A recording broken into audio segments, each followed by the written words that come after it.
মাদারীপুর সদর হাউসি বাজারে স্বর্ণকার পট্টির ৬টি দোকান ও একটি মুদি দোকানে ডাকাতি হয়েছে।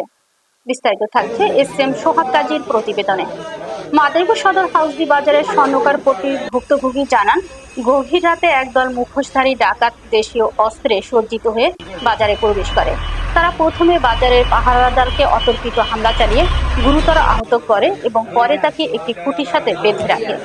পাহারাদারকে অস্ত্রের মুখে জিম্মি করে ডাকাতরা ৬টি স্বর্ণকার দোকানে ডাকাতি করে এবং একটি মুদি দোকান লুট করে পালিয়ে যায়।